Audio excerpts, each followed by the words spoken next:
thegearnetwork.com.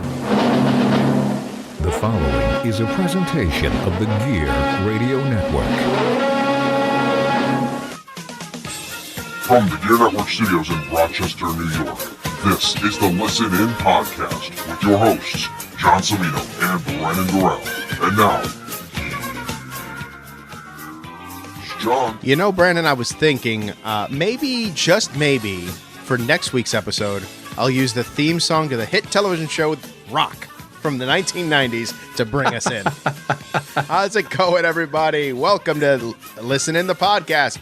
Week 2, 2 weeks in a row. Look at this. John Cimino here, Brandon Gorell there, pointing to a video you are not going to see because he's got a face made for radio today. But thanks for tuning in. Thanks for doing us a solid and subscribing, of course, if you want to further support this network and particularly my ventures.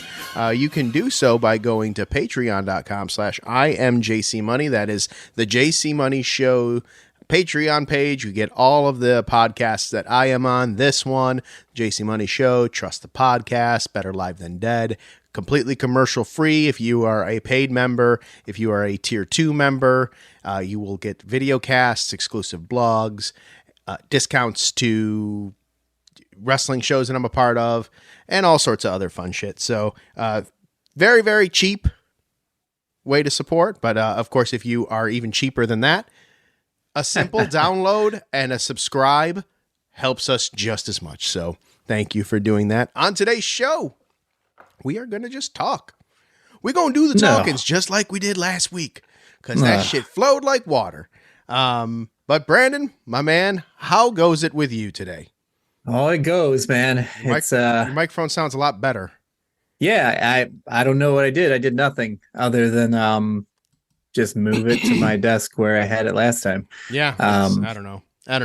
It could be a restart. I did have to restart my computer, so maybe there's something wonky going on in the background that just didn't know about, and the restart helped it. Yeah.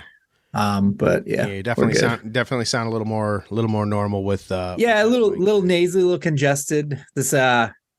This dry, cold weather is really wreaking havoc on my sinuses. Dude, I nosebleeds and I am ready. I am ready once again. I love Christmas. Don't get me wrong. I can stare at the Christmas lights all day, but I kind of am beginning to understand why older people move farther south as they get older. Yeah. My bum ankle from last year, the one that had me out out of action for 9 months.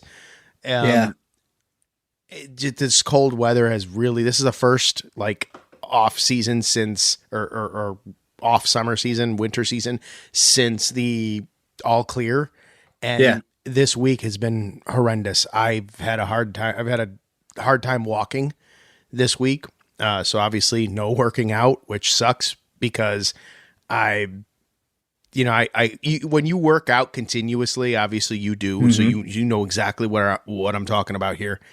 But when you work out like continuously or you're active and then you can't do it for reasons, or you begin to feel like gross kind of, Yeah.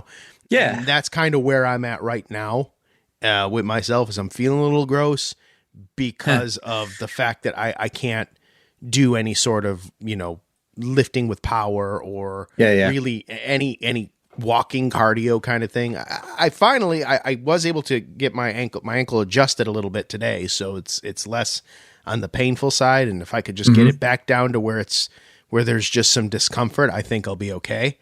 But it's been solid, like unbearable pain for the past week, and so and the cold weather certainly did not help that. So speaking of being old and getting adjusted and stuff, so you and I share the same chiropractor. And I don't know if you know that he is down in New Jersey now. Yes, I do know that. I actually saw the replacement chiropractor I just saw the replacer yesterday too. Did you? Yeah, I like him. I do. I had the same thing, man. He didn't do anything that the other guy does. No, he did nothing. Did a lot more. Yeah. Got the Theragun treatment in the shoulders and the upper back. Yep. And I got some like brass knuckle thing that he was using too. And then did my legs stretching. He said my hips were like wound like a spring. And I had no idea like how much I'd been struggling until I got done with that appointment. Because when you're like stiff or you're in pain, like you just kind of it is what it is, and you just keep on going, right? Sure, yeah. And so like every morning I get up and it's like first thing I do is take Dildo outside. And Dildo being the dog for those that don't know. So I have to do that at first, and like my ankles, my hips, like everything's stiff when I get up. Like it takes me a good like few hours to get kind of moving. And after that adjustment he gave me yesterday, like I was walking, I felt completely different walking yesterday. Yeah. Like my legs felt normal. They almost felt like rejuvenated. And then I got up this morning, I didn't have the hip pain. He gave me some ideas to like, because I sit a lot, for work. Right. And he kind of gave me some ideas to like keep the hips happy. And damn, I did it today, and I'm going to continue to do it each day. Yeah, but that dude is. Don't get me wrong. There's a difference. Dr. Crawford, if you are listening, we love you. Yeah. You were great. You're great. He does a great job. Like, but I still like didn't get much adjustment in my lower back, which is what I normally get. Like that's my normal pain spot. But I had, a few things going on that like had some issues with the upper, especially between the shoulder blades. Tell him to hook you up with what he hooks the wrestler guy up with. Yeah, he'll. So they knew me as the wrestler. So yeah, I mean, you're talking about with wrestling, that doesn't help anything. I mean, for me, it was it's my shoulder blades, it's my lower back, it's my ankle, it's my hips, it's my neck. Like I get the freaking works every single time I go. I was tamping a pothole, so I'm like hitting asphalt with this like heavy ass tamper. You got to hold it two-handed and you just pound it down till it's flat, and that put a good beating on like my upper back because you're using that area, but it's like constant shock. You're hitting concrete basically. Yeah. So there's no like give. It's not like you're whacking a pillow or you're like chopping wood where you're actually making progress getting through the wood. Right. This is like you're hitting and then it's hitting you back, and you're hitting and it's hitting you back. And then so I was in rough shape, and I was looking forward to that appointment, and I was just expecting like, all right, get down, get the stim, get cracked in a bunch of areas, and then I'm on my way. And then you're on your way. This dude, like the only thing he really cracked was my neck. And holy crap, I had a lot in that too. He was just like, and it was like rolling, dude. I was like, holy crap. Yeah, no, he's actually very good. It's hilarious that you mentioned that, because it was just yesterday for me when I had my appointment as well, and I had to fill out the sheet again like a new patient. But yeah, me too. I caught the vibe really quickly that I feel like this Dr. Alex, I think is his name. Yeah. I feel like he's worked on like athletes before. Like he really seemed to understand kind of what was happening with when I was telling him my story about the ankle, and he was really working on the leg and was like, this is, this is what you need to do to kind of blast it. And I mean, even, and that even kind of got me thinking, especially with this, I don't want to say re-injury, but the aggravation of the ankle injury. I think I'm going to end up, even though we have the home gym that I love and I use, I'm probably going to go to Planet Fitness again to use their cardio and specifically that calf machine that they have there. Because I need to really strengthen the calves and that area around there. And I just don't have the ability to do that with what I have set up here. So, but that will help. Because of the ligaments being torn and not necessarily being repaired, I avoided surgery, but it's the muscles are jacked up by the calf because it's kind of like pulling it up to try and support it. So if I can strengthen it up a little bit, it's going to offer a lot more in the way of support and hopefully not, hurt as much. Still trying to avoid surgery, but I don't know. If it keeps doing this, it's probably unavoidable. But I'm hoping, fingers crossed, I don't have to. And that was the old man hour. Yes, here. Indeed. Old man talk weekly. But speaking of sports, Brandon, pretty good week over in one side of Florham Park, New Jersey. For you, I mean, it was good for it Florham was good Park, for the New Jersey, Jets. all around. Yeah, it was good. I mean, both as far as this teams won. podcast is It concerned, wasn't good for me. So let's talk about really quickly my beloved New York Jets. They won. I'm wearing the hat today. Mathematically, still have a chance. They mathematically 0.8%. Yeah. Well, you know what? If anything, if Buffalo is any indication, they were like 0.4% 2 weeks ago, and they're 49% now. And they are they are riding momentum right now. I think the Allah Akbar scandal thing kind of turned things around. I will never not call him Allah Akbar McDermott now. Like that's just the thing. But but as far as you know, the Jets game is concerned, Zach Wilson balled out. AFC Offensive Player of the Week, although there were some statistical better quarterbacks, I think probably because of the market and probably because of what has happened with him. Well, I think it also is the period of time he did it in. Most of those stats came in the second half. Yes. Like you had 0 points at halftime. Yeah, no, absolutely. And you put up 31 in the second half. Like that's a big deal. It's a very big deal. And some of those throws that he made were like, I think that's what kind of put him over the top on this, as far as getting that Player of the Week thing. For sure. I think with Zach Wilson, you know, I read a couple of things. The first thing I read was and I don't know how true this is. So, you know, again, take it for what it's worth. New York media, right? Mm-hmm. That Zach Wilson had a meeting with Robert Saleh, and that they had agreed that after the season they were going to trade him. And then, of course, he leading into this game, he needed to start. There was the story about Zach Wilson not sure he wanted to start because he was afraid of getting hurt or whatever that kind of nonsense was. He ends up getting the start anyways. And I had heard that going into the game, he had told one of his teammates, I can't remember exactly who, but he told one of his teammates, what are they going to do? Bench me again? Like, I'm just going to go do my thing. And you see what happened there. He was 27 of 36, 301 yards, 2 touchdowns. He did lose a fumble, but that led to a score, but it didn't really matter in the grand scheme of things. He kept the ball going. He game managed. He really did. And he did what he needed to do. I think he did more than manage the game. I think he took that game. Some of those throws that he hit were like, you know, fitting, you know, threading the needle on some of them, but other ones where like he went across the field one way and then threw across his body the other way, which is like an ultimate no at quarterback until you actually like hit it. Right. But if you've got that arm strength, you can still do that play. And he hit, you know, a guy wide open in the middle of the field and kept the drive going when it looked like he was going to be going out of bounds and go for a loss. And he just flung it. And sometimes you got to do that. And I was listening to Dan Orlovsky kind of talk about, he was doing a bit on Josh Allen, you know, how Josh Allen gets a lot of flack for the amount of interceptions he's thrown. And, you know, for some reason, he's the only one that gets kind of singled out for that. He said 3 years ago, who led the league in interceptions?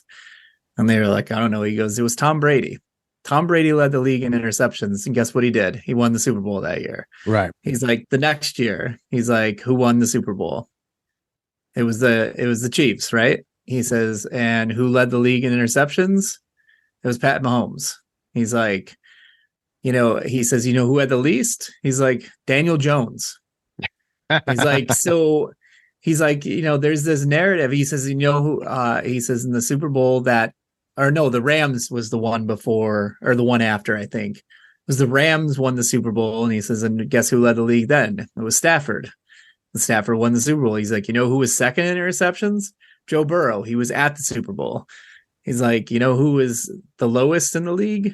Baker Mayfield. He's like, it doesn't matter how many interceptions you throw. He's like, interceptions are a misleading stat. He's like, a lot of times you'll try to make a play and you'll get a ball tipped and it'll get, you know, popped up in the air and a guy will make a pick. He's like, a lot of times you're like third down and it's, you got a short window to try to fit it into and you're going to take a chance rather than just like, concede the punt. He's like, the good ones will do that. The bad ones will either throw it away or take a sack. Right. He's like, nobody's out here saying that they want Baker Mayfield or Daniel Jones, running their team. And those guys aren't anywhere near sniffing a Super Bowl. He's like, right. So, the fact that Allen gets so much criticism for the amount of picks he throws is like, it really doesn't matter in the grand scheme of things when you look at what he does and what he brings to the table outside the interceptions. He says it's a pretty unfair light he gets painted in. He's like, exactly. And and I mentioned this on Trust the Podcast this week with Ryan, that Josh Allen, regardless of the turnovers and the stories that they made about him leading the NFL in turnovers since 2018, 2019, or whatever the hell that stat was, right? That dude, Jared Goff have been passing it back and forth to each other. That dude, literally. That dude, legit, in spite of the week that was in that bye week for Orchard Park, with the Von Miller news, with the Allah Akbar news, Josh Allen took control of that team and balled out and said straight up, we're going to win this game and I'm going to get us there. And, Steph Diggs had a couple of drops, but it didn't really matter because Steph Diggs didn't even matter in that game. It didn't matter because you know what he it was is? Hot garbage. It was that I feel like with this switch to Joe Brady as the offensive coordinator there, they're incorporating the back more in the passing game. So you're seeing James Cook kind of go out, the tight end too. Run the routes, and then Dalton Kincaid, right, the tight end. Even Dawson Knox had a couple of key catches. Yeah, exactly. So it's like tight end set. It was really good. Back really quickly over to the Jets game though. Really quickly, I did want to shout out as well. Garrett Wilson, 9 receptions, 108 yards, freaking balled out there too. Good connection there, Wilson to Wilson. But one thing I wanted to point out here too, and this is key, especially with teams that struggle to kind of score points. Getting the points is one thing, but keeping, the time of possession is another thing. The New York Jets controlled the time of possession there. They had 347 total yards, 20 first downs for the Jets. Like, that's insane. You guys got 20 in like 3 weeks combined at one point. If that. But time of possession for the game. The New York Jets had the ball for 37 minutes and 5 seconds in that game. And that right there was when I mentioned Zach Wilson managing. I know, game managers different, kind of terminology there, but he kept that offense on the field and they managed the clock very, very well. So this was a very well played game. I hate that it came so late in the season for them because they played smart. They showed that they played smart. They made the halftime adjustments that made them a force in the beginning of the season, regardless of the Aaron Rodgers thing. They always were. They were a second half team in the beginning of the season. They would go in, they'd make the adjustments, and then they come out firing, and they were winning. But overall, happy for me. I'm certainly happy that the Jets actually won a game and actually perform well. But I actually have really quickly before we move on to the next topic here, a little bit of breaking news. Oh. Yeah, check that out. Love the soundboard, man. Love the ability to have the soundboard and do the things here. From Ryan Wolf sends me this thing. It was a screenshot from ESPN's Jeff Passan. Brandon, you may know these guys, all these guys' names. I don't, because you follow Dodger. Jeff Passan. Jeff Passan, that's it. You are a fan of the San Francisco Giants, and so you kind of know what's going on with the Dodgers. The Los Angeles Dodgers. The Los Angeles Dodgers and Tampa Bay Rays are in agreement on a trade to send right-handed pitcher Tyler Glasnow and outfielder Manuel Margot to the Dodgers for right-handed pitcher Ryan Pepiot and outfielder Johnny DeLuca, contingent on Glasnow signing an extension with LA, which is expected, the sources tell ESPN. Brandon, your thoughts? Rich just keep getting richer, man. It's a goddamn joke. Like they're legit, like they're playing Madden with salary cap and turned down trades turned off. Like it's a joke.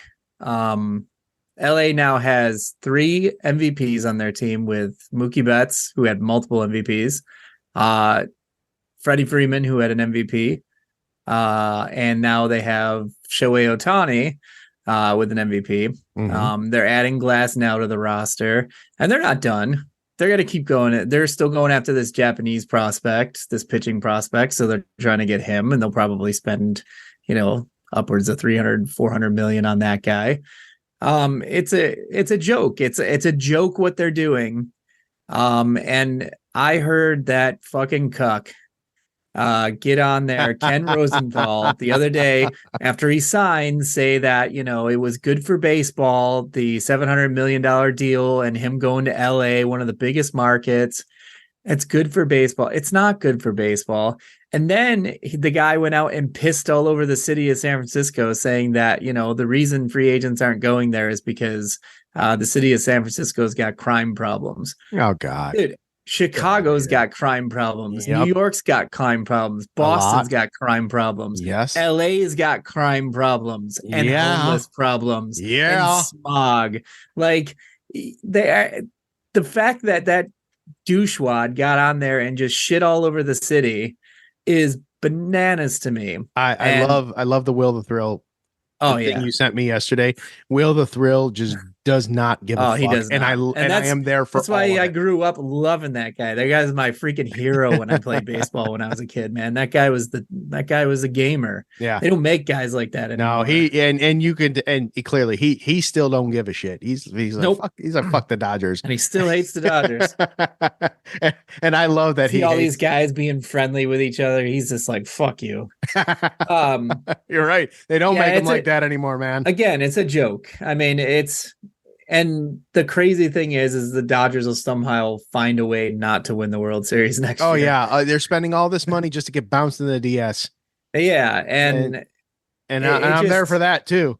Honestly, it's annoying because his contract alone is it's supposed to be 70 million a year. Then they pulled that little sneaky heist where they're just well, we'll just pay you $2 million a year.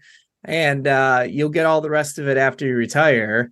And then, we can continue to, stack the deck against the rest of the league. And then we hopefully should go on a run where we're winning 12 division titles and, multiple World Series. And it's nonsense. His 1 year of pay is more than 8 other teams are paying their entire team. Yeah, that's absurd. There is so many different stats that came out about that. Good for baseball is nonsense. It's not good for baseball. It has never been good for baseball. And I'm a Yankees fan. I was born in a Yankees household, but even I was like, that's kind of. Well, the Dodgers are Yankees West now, right? The Yankees aren't even Yankees East anymore. No, they're not, because the Mets have outswung them on the spending because a billionaire hedge fund manager decided to take over that team and wants to win in the worst way, but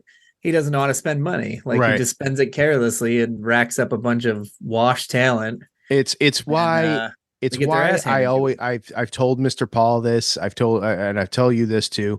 And it's not necessarily, going back to the old guy talk weekly here, being old as much as it's you don't get this shit in the minor leagues. When it's baseball season for me, it's the Rochester Red Wings. Hockey season, hockey's a different beast. That they don't really do this shit like that in hockey, to my knowledge. Salary cap. But I'm a fan of a West Coast Canadian hockey team, so for me, locally, it's the Rochester Amherst.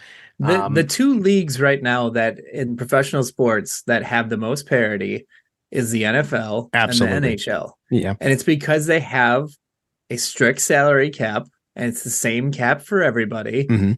And there is so much parity and the league is so tight and the standings are so close. And, there's always going to be your handful of teams that are just garbage, but they're not going to be garbage forever because they're going to draft high. Right. And continue to build. And then the teams that are at the top, they have to make the decision, hey, do I sign this guy long term and then have to let this guy go? Or can we work something out where we can keep them both and then they, take lesser salaries and whatnot to, continue the thing? But it doesn't set up for dynasties anymore. Right. The Patriots dynasty was a whole different animal because you had a quarterback who was the star of your team, who is one of the last of that breed where, he's got the Kobe thing and the Michael Jordan thing where they hated losing. Right. Like they hated it. Right. They were obsessed with not losing. And he didn't. But also, like, Brady took less money. Mm-hmm. You see every quarterback, every time the quarterback is up for extension, if they're in the top 15, top 20 quarterbacks in the league, they're getting insane fucking money. Right. And that takes up a large chunk of your salary cap. So you're seeing it with the Kansas City Chiefs this year. Mm-hmm. They're regressing. Yep. Because they have to bring in new talent, and it takes time for that talent to season.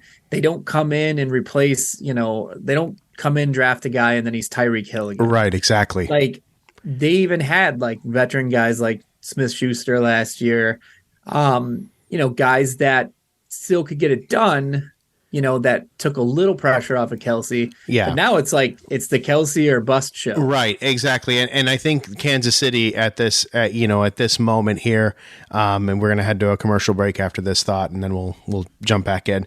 But I feel like Kansas City is kind of going to be at that point where they're getting the Julio Joneses and the Odell Beckham. They're going to start getting the guys that are past their prime that could offer maybe something. Yeah, they'll have a couple nice games and whatnot, but they won't do anything like impactful every week. Right, exactly. And that's kind of where Kansas City is going to be. And I think Buffalo, I think that's what they're afraid of right now is like, that's why we're talking about the last couple seasons. Like, is this the year that they do it? Is this the year that they do it? Because they're not going to be able to afford Steph Diggs beyond a certain point. They're not going to be able to afford some of their. I don't think you want to afford that guy. No, I think he's contributing less and less week in and week out. I think I feel like he's probably going to be a casualty on that team. And I'm saying this as a fan of the guy. I genuinely love Steph Diggs, but I feel like he'll be one of the first dominoes to fall over there in Orchard Park. But all right, with that being said, let's go ahead and we're gonna go kick it to a quick commercial break. When we come back, we'll talk about Brandon's Packers and probably some more old guy talk weekly or whatever. This is the Listening Podcast here on the Gear Radio Network. Stick around, we'll be right back. And we are back. The sweet sounds of Marvin Gaye. Purple snowflakes. It is the time of year, my friends. And hey, you know what? Not too late to go to prowrestlingtees.com/the and get yourself a nice, sweet, comfy t-shirt or hoodie with one of the logos that I've had a number of designers design for me. I actually kicked over a concept over to another designer friend of mine that is in the wrestling community that's been doing them, and I'm trying to get a logo for this podcast and then as well a logo for the JC Money Show. And if I like them, then chances are this old logo, by the time Gear turns 10 in March, getting that redone, and then we're pushing on for the next 10 years. So ooh, fun stuff, man. All right, my dude, let's talk about your Green Bay Packers. They fell to the New York Football Giants 24-22 in I don't really know how to critique that one, because ESPN, for all of the talk with CBS, and don't get me wrong, I was bitching about it too. I may not be a Brad, Chad, or whatever, but I was, as a fan of the sport, it kind of gets annoying every time Travis Kelce's on the field. They show Taylor Swift's reaction, and I know it's not her, obviously it's not, but it's like, okay, now, like, let her watch the game. Let us watch the game. We get it, right? Yeah. But for every Taylor Swift the pan on the camera panned on Taylor Swift for everyone. There was this freaking agent that was playing the Super Mingia card on Monday Night Football. They were doing, I mean, they were like legit playing up the Oh my Italian God. Chicago All mobster night. kind of thing all night. And like at first it was funny, like when it was like NFL Countdown.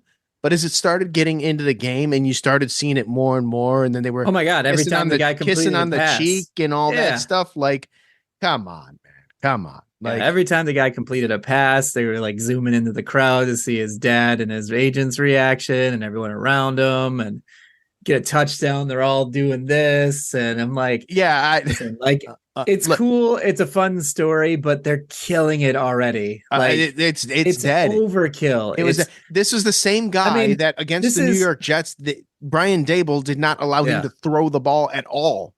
Yeah. You know what I mean? Because he didn't know what he had in him. Right. And I mean, like I don't know that no prep time. Like, it had been Daniel Jones and it had been Tyrod Taylor. Right.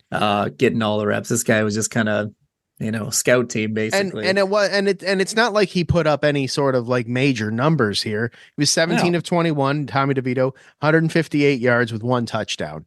In comparison, Jordan Love, 25 of 39, 218, 1 tutty, 1 interception. He also fumbled once too.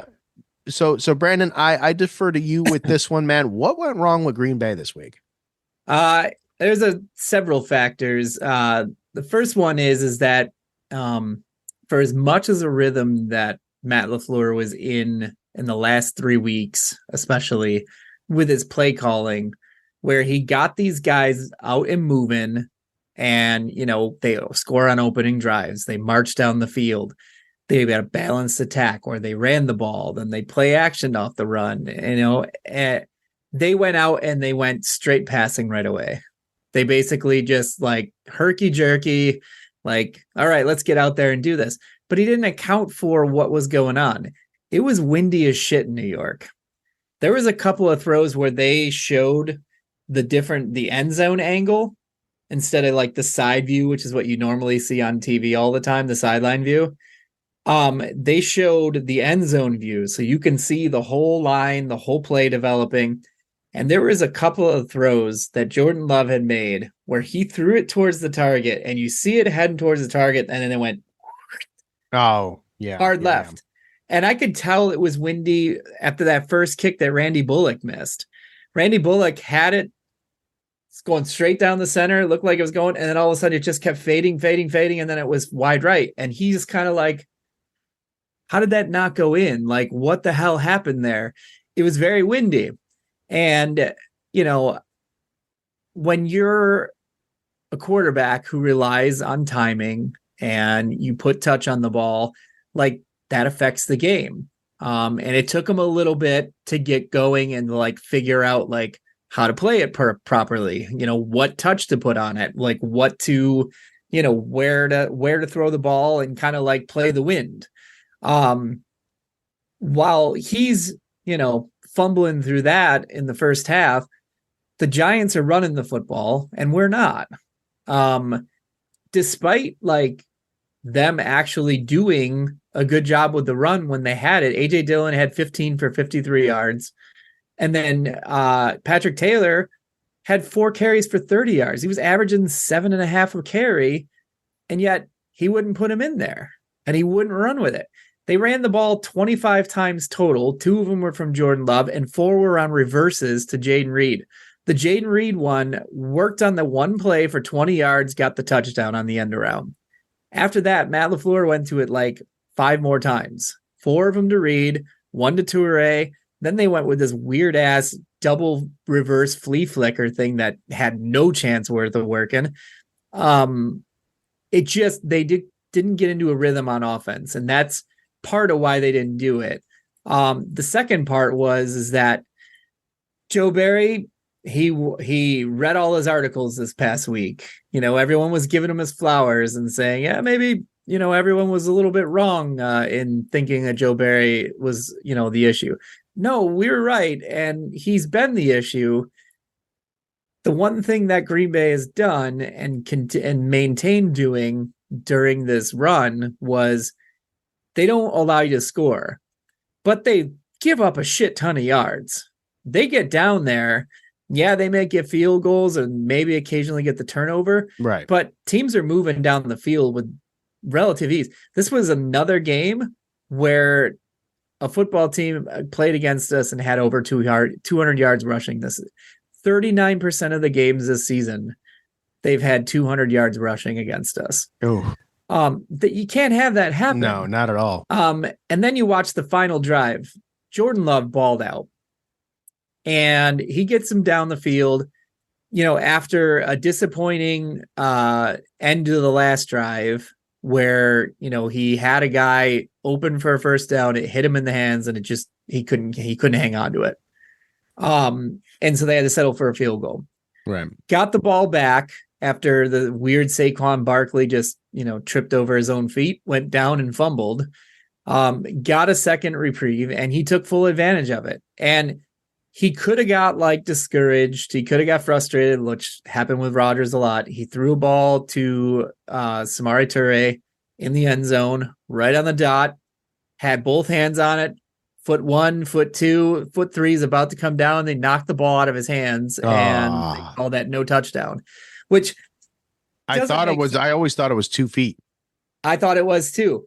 And then I've got it's one in college. Whoever the guy is up on the weekly on Monday Night Football, the referee. Is it Blandino? No, Blandino? that's for Fox. That's for Fox? Fox. I don't remember. It's I don't know. It's Terry McCauley. That's who it is. Okay. Or no, he's Sunday Night Football. I don't know, man. They've got all these fucking guys. So many of these freaking referee analysts that are sitting here like, they gotta play. What you need guys here, that have blown the call on the field themselves are high paid analysts. Kind of let you know about it. He's like, what I see here is, he says, I don't see a catch. He's like, I see 1 foot, 2 foot. And then as he's putting the third one down, the ball gets knocked loose. He's like, I don't see the football move completing of the catch. I'm like, there shouldn't have to be. You're in the end zone. If you're running full speed at the end zone and you just jump out and you touch the ball on the goal line, play's over. You can knock the football into the other end zone. Right. It doesn't matter. It's already over. It's a touchdown. So why is it a guy can catch the ball, get 2 feet down, and then get the ball knocked out of his hands? And it was not even 2 feet. Right. It was 1 foot, then 2 foot. And then he's making a third step and gets the ball knocked out. And they're like, no, that's not a touchdown. It brings up the age old question that you and I have asked. What's a catch? What is a catch? No one knows. Nobody knows. And that is as a football fan every day. As a football fan, it is one of the most painfully frustrating things about that game is watching it. And you would think catch the ball 1 foot down, 2 foot down. Every other time that's called. Yeah. In college, you catch the football 1 foot down. That's called. You're good. Now, and it's not, and it wasn't even just this game too, because I saw it in a couple of others over the weekend as well. I want to say I feel like there was one in Kansas City that was that was like, what the hell? What was that? What was a catch? Yeah. It's frustrating because every year it gets regurgitated. That conversation gets regurgitated every single year because there's some sort of controversy. Some ref wasn't looking. Some dipshit up analyst in there that was a former rep. It's just they review it and they still get it wrong, and that's what frustrates me. Is because I understand in college, in pros, like you make a catch in the field of play. You got to get 2 feet down and then make a football move because you're still in play. You're still trying to advance the ball. Once you're in the end zone, you're not trying to go anywhere. Right. So to me, like if you catch it and you're standing up and you get 2 feet down and you're not going to the ground, you're not going anywhere, that should be plays over. You have a touchdown. I don't. I understand. Okay, you go up with 2 hands and you're going down to the ground, and then you hit the ground. The ball comes out. That's not a catch. You didn't maintain control of the thing. Right. You didn't do anything. This guy legit caught the ball, put 1 foot down, 2 feet down, taking a third step, and as the foot is almost down on the ground, the guy just comes out and just punches it out of his hands, and then they say, "Oh, that's not a catch." So most of the time, quarterbacks get frustrated with that. play callers is like, shit, let's try to run it in.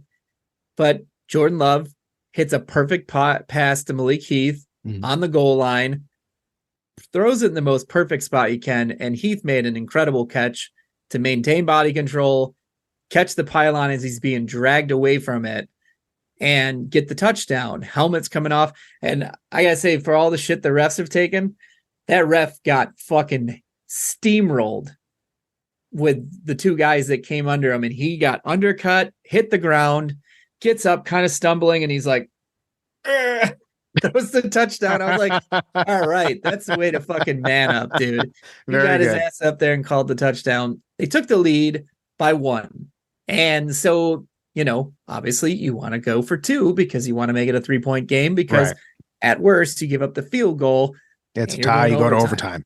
And here is where our coaching decided that, okay, thanks, we'll take it from here, Jordan, and ruin the fucking game. Yeah. Matt LaFleur decides to call his 6th end around on the 2-point conversion. It had been getting stopped and getting worse each time he tried it. And so he tried it on the 2-point conversion, and predictably it went nowhere. And they didn't get anything. See, I wasn't awake for this part. I wasn't awake for the end of the game. So Jordan Love was on fire. He had just made 2 incredible dots that he had made. Both passes were great. And they hit the receiver in a place where if you just put your hands up, you're going to catch the ball. Right. He did that 2 plays in a row and drove them down the field, just balled out. They didn't run it once, which was also a gripe of mine too. They didn't force the Giants to use any timeouts. They used 1. So they still had 2 left to go down the field with 1:18 left. So when Jordan Love throws that touchdown, you think, okay, go for 2, spread everybody out, find somebody that's open quick, survey this field, whatever, get your 2 points. Worst case scenario, which was probably going to be the scenario, you go to overtime. Right. And then it's a fresh slate. And instead, nothing. Right. And so they get the ball, they fair catch it. So they get the ball to start at the 25. Another dumb fucking rule that the NFL is like, it's in the name of safety. We want guys to return the ball less. They don't. Like, guys are still 2-3 yards deep in the end zone, and they're coming out with a head. They should at least, if they want to do that, they should at least adopt the XFL rule there, where the players kind of kick off. Everybody or that too. Yeah, I mean that could also work too. It's stupid, but it eliminates the Devin Hester, the former. I remember Devin Hester and how exciting that was. So he makes 4 exciting plays a year. Whoop de fucking do. Yeah, right. I'm not that hard up for an extra 4 exciting plays. All right. Or few yards of field position. So here's what happens. They get the ball at the 25-yard line, and then all of a sudden, soft shell defense, which is also known as prevent defense. And this dude just 7 yards down the field, 9 yards down the field, 6 yards down the field, just chipping away. They're already at midfield. And they're at midfield, and then he's like, oh, better tighten the reins now. So he throws on the man defense. Well, they're in scramble mode and hurry up. So we're scrambling too. According to Joe Barry in his press conference this week, said that Carrington Valentine, who was the guy that got beat on the coverage for the long one that set up the field goal, he didn't get the play call. He was on the far end when the guy who got the coverages was on the opposite side of the field from him. Play call didn't get over to him. And so he was still in soft coverage. Okay. So when they noticed he was in soft coverage, they just threw it right over the heads of the guys that were playing tight man, and he just zoomed down the field for about 34 yards. That was elementary after that. And what was worse is that Matt LaFleur earlier in the last drive, when Patrick Taylor caught a screen pass and was running, and he tried to turn up field, and then he got grabbed and didn't get out of bounds, and he was pushing, and he made his way out of bounds. But Matt LaFleur was so nervous that he was not going to get out of bounds. He's already screaming timeout to the ref. Clock was already stopped, and he called timeout. So no. Oh, we would have had 3 timeouts instead of 1. Oh no. So we used the 2 to bring up 3rd down. Wouldn't allow them to stop the clock. Oh, jeez. They just ran it down to 5 seconds, called their own timeout, kicked the field goal. That was it. And so those kind of things get lost. And then you get the Twitters of the world, and then the Adam Shines and the Colin Cowherds. Well, maybe we were a little early on that coronation of Jordan Love. Oh my goodness. Jordan Love was not the fucking problem. No, it was not that. If anything, from based on what you had described, a minute 18 left. It was the coaching, and it was porous. Yeah. And they took the ball out of his hands. And I got Stephen A. Oh, I'm calling out the Packers for their problems. Shut the fuck up. Your hairline's the problem, man. We scored that touchdown. You'll pull a Chuck Barkley on him and be like, don't try that loud stuff over here. I'll come over and whoop your ass. Yeah. So, I mean, Jordan Love did what he was supposed to, and he got them in position to win the game. Right.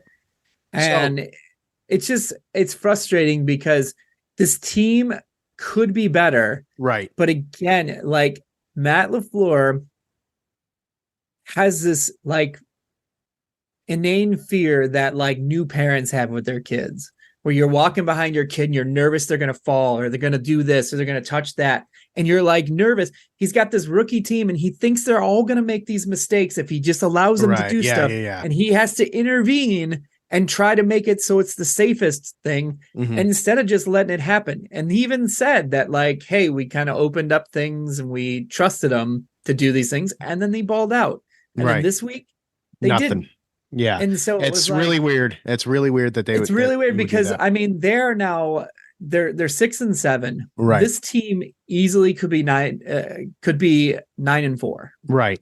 So, and that actually is a good segue here because as of this moment right now, they're still sitting in the 7 spot, are right at 6-7. They're sitting in the 7 spots. They're the final wild card spot, going to face another 6-7 team whom happens to be in position to host a playoff game, the Tampa Bay Buccaneers. The Bucs are coming to Lambeau to play them. Not yet. Like they're 6-7. They lead the division at the moment, but like if things win out, like if all 3 teams win out, like I think that New Orleans would have the division. No, it would be Atlanta. Atlanta wins the tiebreak over New Orleans based on the head-to-head. Yeah, but Atlanta would eventually, if they won out and Tampa all won out, based on like, I don't know, some horseshit I heard about the other day, Atlanta would still take the division. No, right. From what I'm seeing here, for what you see now, that's right today. Now. That's today. What I'm saying is, if they were to win out, okay, I follow what you're saying. Atlanta would still end up having a tiebreak because they split the series, but then they would have strength of victory and conference wins and division wins, whatever it be. They would have a better record going the other way. So now I saw some weird ass scenario. So now with this though, here with that, because this Giants game really should have won this game. Right. They didn't need this setback here. No, these next 4, Bucks, Panthers, Vikings, Bears. They should be 4-0. They should be 4-0. They should have been 5-0. Are they going to? Are they? Do you still feel confident in them being a playoff team? I feel confident of the players. I don't feel confident in the coaching staff. That's very fair. I think they're a hindrance. They were a hindrance last year. It's frustrating to sit here and watch as a fan. Like everyone wanted to give, a hard time to the GM for, how he handles like drafting players. The offense is fine. Like Jordan Love is going to pass for 4,000 yards this year. He's going to throw 30 touchdowns and he's not going to have a single 1,000-yard receiver and he's not going to have a 1,000-yard back. That's unheard of. Insane. Because most guys have a 4,000-yard passer in his first 4 years of starters. Actually, even more insane. Like if you look at it, like most of these guys who have it, they have a number 1 guy. There is a guy who is the clear-cut number 1. Justin Fields is doing better in Chicago because he has DJ Moore. He has a bona fide number 1 starter. Guy you can go to at any time. He's going to get you a bunch of yards. Rodgers had it all those years with Devontae Adams. Like Matt Ryan had it with Julio Jones, and Marvin Harrison was Peyton's guy, and Peyton went to Denver. It was Demaryius Thomas. Like, he had that one guy that you can go to. Mahomes has Kelsey. He had Hill before. Tua has Hill right now. Brock Purdy's got Deebo Samuel. Like, there's a clear-cut number one on all those teams. We don't have a clear-cut number one because they're all first and second year players. Christian Watson was supposed to be the number one, but he can't stay in the lineup. So in the name of testing something here, testing our capabilities here, you mentioned Stephen A. Smith talking about Jordan Love. Is this right here what you were talking about? Might have been. If I can hit play here. How bad was this loss for it? the Packers? By the way, Matt LaFleur had been 16-0 in the month of December in his career. Can you hear I this, just Brandon? finished raving about Jordan Love and Matt LaFleur. Yep, I can hear. should have said it. I should not have said a damn word. Cursed him. I mean, I shouldn't have said a damn word. And then all of a sudden, you turn around and you do that last night. Now, understand, you talk about Jordan Love. In 6 wins, 1 turnover. In the 7 losses, Shannon, 11 turnovers. Yeah. Had a fumble and an interception last night. So that's your problem Saturday right over there. there That's nodding number his one. head. There's a second problem here. You got the second worst run defense in the National Football League, giving up 142 yards per game. Last night, they gave up 209. Matt LaFleur, that's about you. That's about you and your coaches in that So team. I agree- You got to fix I that. agree there. Okay, I agree with because that one. listen, when we say you're the second worst run defense in the National Football League, that means it's a problem that has been consistently a problem. That's right. Okay, which Has means been that for at some point years. you got to do something about it. Make somebody beat you a different way. The Giants sat up there and said, "This is how you exploit them," and then went out and took it to another level and rushed for 209 yards. So that's problematic His in and of hairline really itself. is bad, In dude. the end, what it comes down to is this: you're Green Bay, and I thought the way that Jordan Love was flowing, you had yourself looking at him and saying, they're going to be in good hands. Right. You also had yourself looking at Matt LaFleur and going like this. All right, he ain't just living off of Aaron Rodgers anymore. This man could coach a little bit. And then suddenly stuff like that happens last night, and you realize that there's still a little something missing, that pulse of the team per se that you have. If you don't have the skills, you don't have the skills. If you don't have the talent, you don't have the talent. But when you're the Green Bay Packers, look at us coming into this season, even though we all assumed that Minnesota was going to win that division. What we said about Green Bay is that the only question mark Detroit is was Jordan the- Love. Right. But everything Yeah, I else thought they everybody had was there Detroit were was the darling. experienced, savvy, accomplished individuals that had played for years with Aaron Rodgers. So you're looking at it from that standpoint, and you said, all right, they should be okay if Jordan Love could give you something we just didn't know about him. Now we're seeing there's more than just that. Like I said, your run defense, of course, Jordan Love can't turn the football over. Who's he I think talking it's a about? big-time loss for the Green Bay Packers. I think they'll he's talking possibly about miss Jordan the Love. playoffs because No, of a no, loss no. like this. And if When that he is said- the case, obviously that's he a said devastating blow because that You should had not have happened. bona fide, like solidified, players and talent on that team that have been there, and the question mark was Jordan gotcha. Love. These are all rookies, man. Like, these are rookies and second-year players. Like, the most tenured guy on offense right now is Josiah DeGuara, and he's the third-string tight end. Like, and he has 3 years experience in the league. Right. AJ Dillon also has the same amount. Like, Aaron Jones has been out of the lineup most of the year. He is their most experienced player. Tell me you watch Green Bay Packers football without. You don't watch Green Bay Packers football without saying. He watched last night's game. And then and when he said it was Jordan Love, and then he went and there's your number one problem. You had 2 turnovers. They still were in position to win the game. And he put them in position and took the lead. And I do agree. minutes. I do agree with what he mentioned about LaFleur and his coaching. The coaching staff. That was there, but I don't because I he think keeps sticking with Joe Barry. He won't get rid of Joe Barry for some reason, even though the defense, like the DOVA rankings, don't want to hear about the points scored thing because things happen. Whatever. They've been in the high 20s. And 1 year, 29th in the NFL on defense with all those first round draft picks, with all that star talent, that scheme. It's not the players. The players are making plays. It's where you put those players. Sure. There's All right. nothing. This was a team that had given up more sacks than any other team in the league. And we got 0 on Monday night. Indeed. All right. Real quick, let's just go around the 3 games of interest here.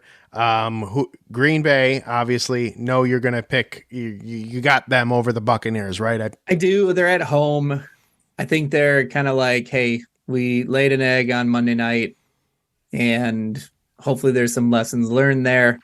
It's not like the Bucs are lighting the world on fire right now. Right. I mean, they edged out Atlanta last week, and then they edged out Carolina the week before that. So, that's 2 of their 6 wins in the last 2 weeks. Like, if they were coming off a heater where they're like, they won 3 in a row and they beat the Eagles and they beat the 49ers in that stretch. Okay, maybe, but like, this should be a game that they should take care of business. All right. Jets, Dolphins, who you got? I mean, that's your territory. I know that's my territory. I'll give you my. You want me? Yes, I want to hear. I want to hear what you got. Who you got? You didn't give me a pick, so I would say probably. What for? I didn't give you a pick for the Packers. No, I got the Packers. Oh, okay. I'm gonna go with the Jets on this one. After what I watched on Monday night on the drop-ins, and the fact that they blew that lead late against a not very good Tennessee team. We don't know how banged up Tyreek Hill is. Mm-hmm. He missed some time that game. They were a very different team without him. Mm-hmm. They just didn't look great. And when you can get pressure on the quarterback, which is what Tennessee did, he wilts. Yeah. He struggles. And I think the Jets can get a good amount of pressure on him. And I think that it's going to be one of those things where, if Zach Wilson can play comparable to what he did last week. Sure.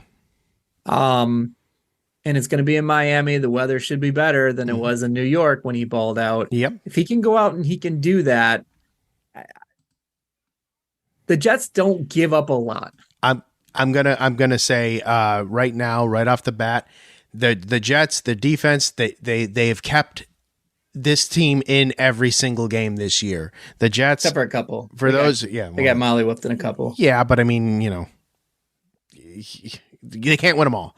But No. But for my trusted podcast listeners, the Jets defense, they are a bunch of dogs. I think the Jets defense continues to play well. I think they will play well this week. Again, Tyreek Hill, like you said, don't know how damaged he is. He's questionable. He's very questionable right now. Tua, I'm still not completely sold on the dude. I think he's good. I think he's all right, but I don't think he's him. And you have the Jets offense now led by Zach Wilson, whom they at this point they have absolutely nothing to lose and everything to gain. And I think they're gonna play. This could be his last game. It could be. It could be his last game starting this season, because if they win and they're 6-8, the target has always been 12-26. 12-24. Or 24, rather. Excuse me. Washington Commanders at 12-26 is Tuesday. Aaron Rodgers can pull it off and play there. You got the Browns after that, and then the Patriots to close it out. Maybe. I think it could happen. You never know. And then finally, America's game of the week, Buffalo, Dallas. Brandon, who you got? That is a big one in so many ways. Who you got? If this game was in Dallas, I would lean towards Dallas. But since it's in Buffalo, and the momentum Buffalo has right now, the way the offense is moving now, I think the defense, in spite of all the injuries, they've picked it right back up, and they're playing well enough to keep them in the game, which is what they weren't doing during their string of losses earlier in the season. So I'm you saying Buffalo? Von Miller had a couple of pressures. He actually got to Mahomes one of those times, and he hadn't been. So it looks like the explosiveness is starting to return a little bit with him. They're getting pressure on the quarterback. I think with a road game, I think Buffalo ekes one out. Mm-hmm. And I think that they need this more than Dallas needs theirs. They absolutely do. And, you have Dallas coming off of their, beatdown of Philadelphia. It's a big rivalry game. This is not a rivalry game. This is, an out of conference game. This is a playoff. 10-3. Yep. This is a playoff game. They want to Buffalo. maintain first place. Yep. But to Buffalo, this game means more. Yeah. This is a playoff game for all intents and purposes to Buffalo. Dak Prescott historically does better indoors than he does outdoors. Does not do great outdoors. Home field advantage to me is very, very big, especially in markets like Buffalo. You go into Buffalo with the fan base as rabid as they are, the team that has been playing as successful as they've been playing the last 5-6 years. It is, and this team, Allah Akbar aside, going in and just kind of playing like a bunch of dogs right now. Like, I'm with the ESPN matchup predictor is very split. You got 50.1% of ESPN's pollsters picking Dallas, 49.9% pick Buffalo. It's that close. I am of the 49.9%. I'm taking Buffalo in this one as well. Yeah. So I think there's, as Damian Woody had said, there's a lot of AFC teams praying that the Cowboys beat the Bills. Oh yeah, because if absolutely. Dallas next, then you're looking at, they've got the Chargers minus Justin Herbert. Yeah. If the Jets lose, or if the Jets win, and the Dolphins lose, now you're looking at it. Division. They've got division on their mind. It is in play. If they get division on their mind and they get division, then you're right. No one's going to want to play them on the role that they're going to be on. Right. At that time of year and going into Buffalo. Yeah. And Josh Allen said this past week, this is the healthiest he's felt in a while. Right. He looked like it. He did. Didn't look like the arm was bothering him this time. He definitely balled out. 100%. So I think that they will do enough to beat Dallas. I think they're gonna beat Dallas. I think it'll be close. I don't think it's gonna be a runaway game by any stretch of the imagination, but I do think Buffalo leaves or remains home. They don't leave. They'll stay home with a win. And on that note, we're going to go ahead and call it a podcast here. Thanks, everybody, for tuning in and listening to us ramble about our old man pains early on and our pains for our football team later on as well. We'll be back again, better than ever, next week. We're going to do this again. Shall we do that again next week, Brandon? Yes? Yeah, I'm down. Fantastic. Thanks again for tuning in. So long, everybody. Good night now. Flavor Flav, yeah, boy, for another episode. I almost said trust the podcast of Listen In. Yeah, boy. The preceding presentation has been brought to you by the Gear Network.